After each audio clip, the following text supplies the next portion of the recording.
Tomorrow we're going to a demo day hosted by A&D Equipment, our dealer for the Steelwrist stuff. Those guys right there. And they're gonna have a bunch of equipment there for everybody to run. So we're bringing me, Kurt, Steph, and Fitz. So Fitz has really never run the Excavator.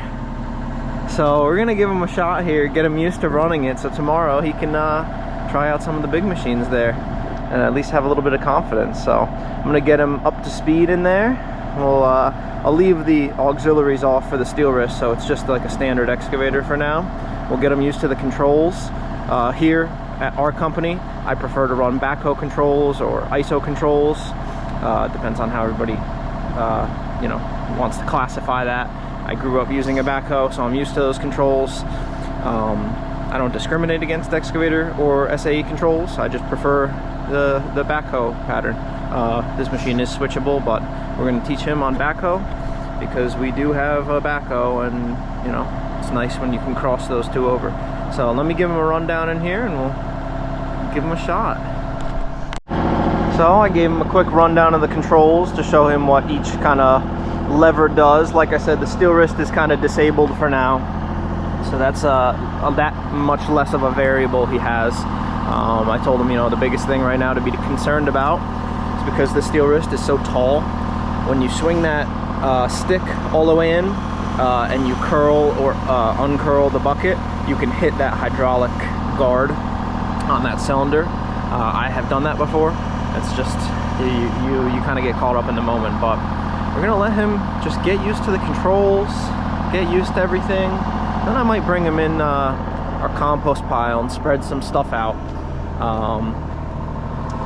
Then once he feels comfortable, I'll turn that Steelwrist on and see how he does with that. Because that's tomorrow. There's going to be some Steelwrist demos there, so that'd be cool to see him show some people up with 1 day of experience. So let me throw you on a time lapse for now. You can watch him progress, and then you know, I'll bring you back in when we're going to do something else cool.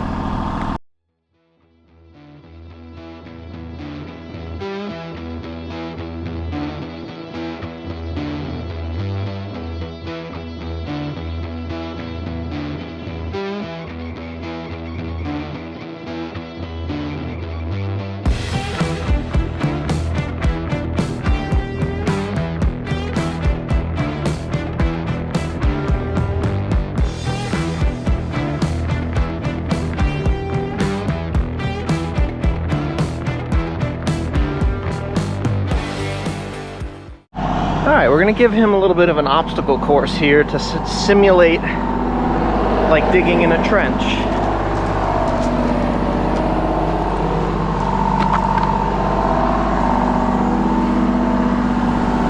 Alright, we're going to give you a little obstacle course. So, the two buckets are like a trench, okay? So you're going to scoop from the two buckets like you're doing.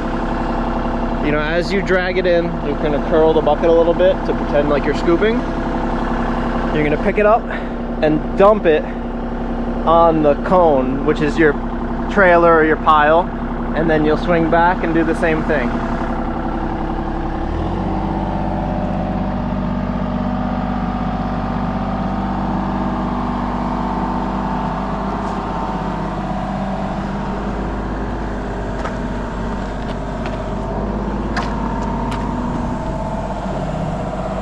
Give them a little bit of leeway. So, like I said, we're going to kind of simulate that would be like a trench, even though this is not a trenching bucket, but that would simulate a trench or something where you're digging, and that cone's going to be our dump pile. So, because right now he's been going just straight, he hasn't done any turning. So let's get him used to spinning the machine around and lining back up with a dig. There we go.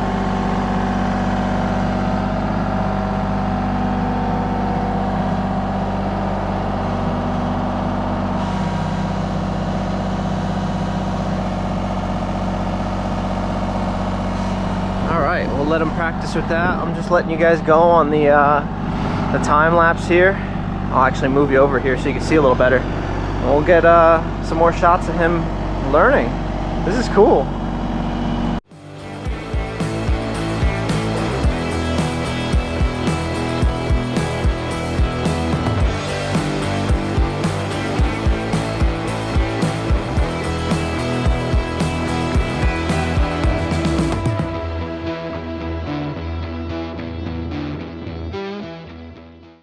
Alright, so we're gonna have him come over to the compost pile here.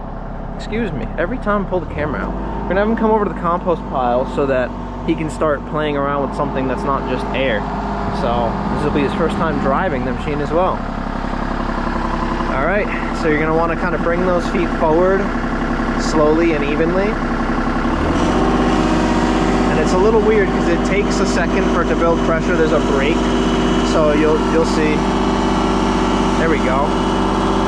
Let me guide him in here. We'll get him set up and have him start moving some stuff. All right, so we got him over here in the compost pile.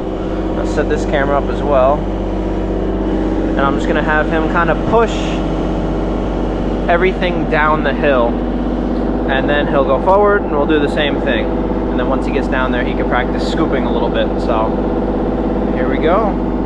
Alright, we have the optimal viewing rock up here, but he's just working on actually scooping some stuff now, so he'll scoop it from there, dump it over here, and then as he cleans his way, we can pull him forward and have him kind of sort through this pile. I've been meaning to do this for a while now, haven't been able to get to it, so might as well give him a shot at, you know, learning how to do it. So I'm having him sit here because I don't want when he swings, you know, the back of the excavator could hit this rock, so we'll keep him here until this area is kind of cleaned up, and then we'll pull him forward. So we got you on time lapse here, and keep watching.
I got a tricky little task. We got this little tree on top of this fence panel.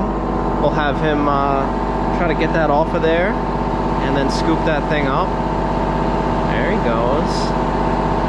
He's getting it. I know it's hard with these leaves. It's not dirt, but it gives him, you know, a pretty forgiving, pretty easy thing to work on, and he's doing just fantastically. I'm very, very pleased. He's quite the little operator.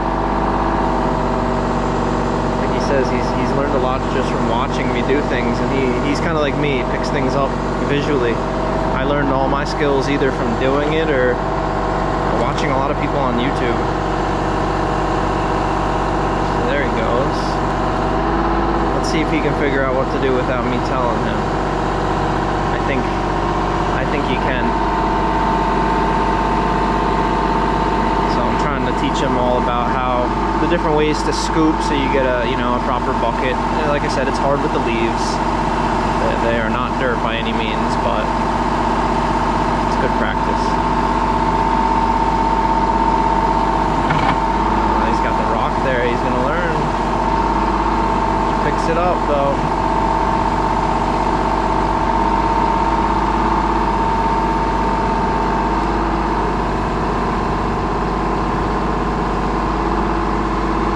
It's definitely a little interesting too, because the steel wrist on there changes the geometry of how you scoop. So when you scoop, the bucket isn't rotating on the axis of the stick like it used to. It's actually rotating quite a bit farther out. So the bucket doesn't kind of roll like this. It swings. It's really hard to explain, but you don't get a clean scoop like you used to, and you kind of have to change up your digging style.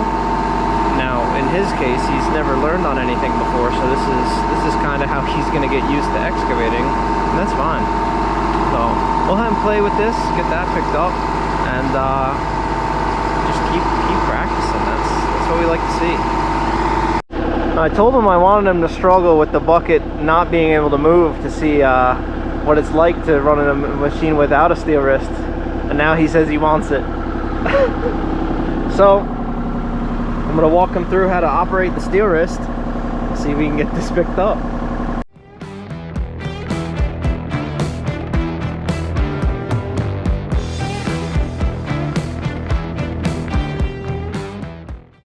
He's got his first gripper grip, whatever you want to call it. It's like adding, you basically have 3 more buttons that you have to worry about now, or 3 more toggle switches. There we go. Now you got another one to pick up.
Showing him how if you spin the bucket around, you can push things away from you. So you don't, to do this cleanup, you don't even need to scoop this pile anymore. You can just act like right now, it's like the excavator is over there, pulling towards you. So get him good with, you know, showing him the different capabilities of the steel wrist. The biggest thing I'm showing him that you have to watch out for is when you do spin and tilt, that puts the bucket in some places that it's not normally designed to be. So you can hurt your hydraulics, you can hurt the machine, you can hurt the steel wrist assembly. So I'm showing him the correct way to kind of identify those dangers, and, you know, telling him, you know, not only do you need to focus on the work that you're doing, but you need to focus on the placement of all the different parts of the bucket. And he's picking it up, he's taking it easy. It's exactly what I want to see. And, you know, I really trust him in this thing. This is not cheap. This is not cheap by any means, but I trust him a lot to run this, and he's doing a great job. I'm really happy. So, as usual, you guys are still on time lapse, so you're getting to watch all of this in a speedy motion, and hopefully you'll see some progression. Because I've seen progression just in the 30 minutes that he's been running this so far. So on time lapse, it's gonna look crazy. So we'll let him keep practicing here. Kurt just got back with his crew. He's got a load of leaves. So once he cleans this up, I'll unload that, and then we'll cut him loose for the day because the rain is starting to come in. Me and Kurt have to take a load of garbage to the dump. And yeah, this is great. He's loving it. I'm loving watching him progress. This is cool.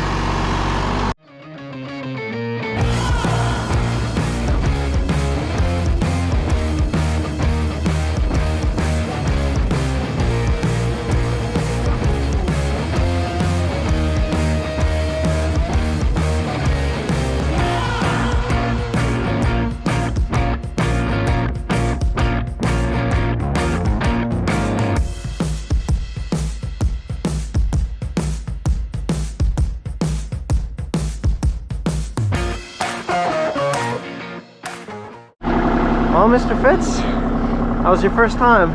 Very fun. You like it? We'll see yeah? Tomorrow we'll get him on the demo day with A&D, and he'll have some experience now.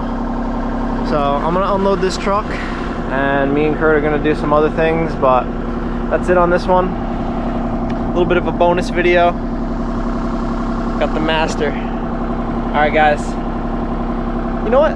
Throw a comment down for this guy. He did a good job. Thanks for watching. See you on the next one.